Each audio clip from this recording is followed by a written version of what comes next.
అధికార మతంతో మిడిసిపడుతూ బలుపు మాటలతో విర్రవీగుతున్నారు. పదే పదే సాగును కోరుతూ ఒక రాబందు మాదిరిగా రైతు బంధు కేసీఆర్ గారి గురించి అనరాని మాటలు అంటున్నాడు రేవంత్ రెడ్డి. ఉరి తీయాలి అని మాట్లాడుతున్నాడు. కేసీఆర్ గారిని, హరీష్ రావు గారిని ఉరి తీయాలి అని మాట్లాడుతున్నాడు. ఆ మాటకొస్తే మరి కాంగ్రెస్ పార్టీని ఎన్నిసార్లు ఉరి తీయాలి?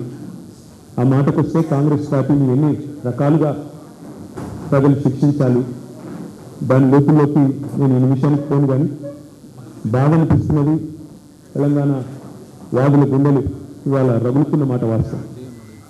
ఏ తెలంగాణ కోసం అయితే పోరాటాలు చేసి ఆనాడు ఈరోజు ముఖ్యమంత్రిగా ఉన్న రేవంత్ రెడ్డి సమైక్యవాదుల సంఖ్యలు మోస్తున్నప్పుడు, సమైక్యవాదుల బూట్లకు పాలిష్ చేస్తున్నప్పుడు, ఏ తెలంగాణ గురించి అయితే కొట్లాడినామో, ఏ తెలంగాణ రావాలని చెప్పి పరితపించినామో, ఇవాళ ఆ తెలంగాణ ఒక అల్పుడి చేతిలో, ఒక అర్భకుడి చేతిలో విలవిల్లాడుతుంటే బాధ అనిపిస్తున్నది.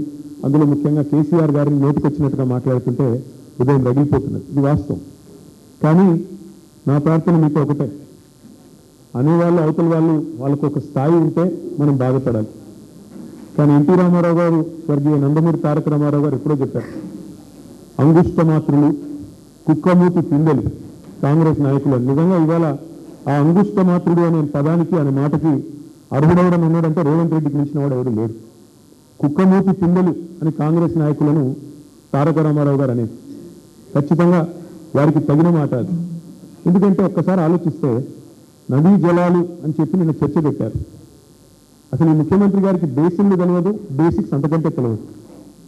దేవాదుల ఏ బేసిన్లో ఉంది అని అడిగే వ్యక్తి ఇరిగేషన్ మీద మాట్లాడుతూ అంటాడు.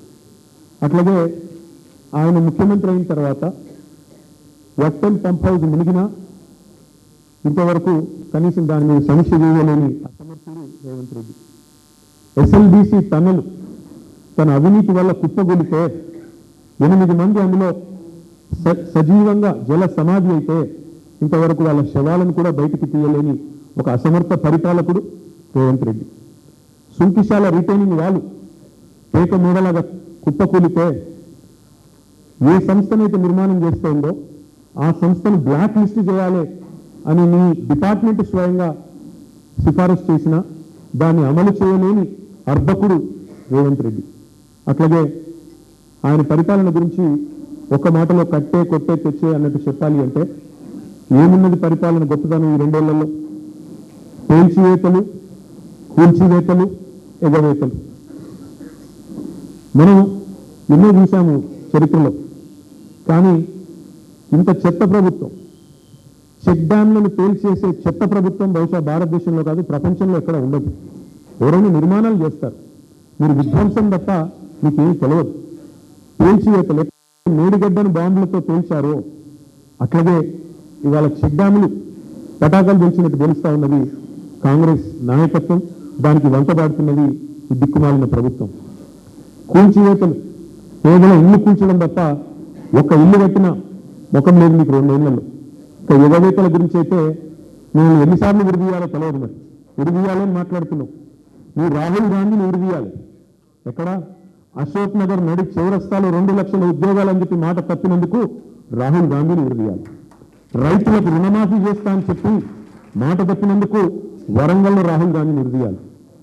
బీసీలకు 42% రిజర్వేషన్ అని చెప్పి మాట తప్పినందుకు మీ నాయకత్వాన్ని, కాంగ్రెస్ నాయకత్వాన్ని, రాహుల్ గాంధీని, రేవంత్ రెడ్డిని, కామారెడ్డిని విడిదీయాలి. ఉరి తీసుకుంటూ పోతే 420 హామీలు ఎగ్గొట్టినందుకు 420 సార్లను మీ 420 కాంగ్రెస్ పార్టీని విడిదీయాలి.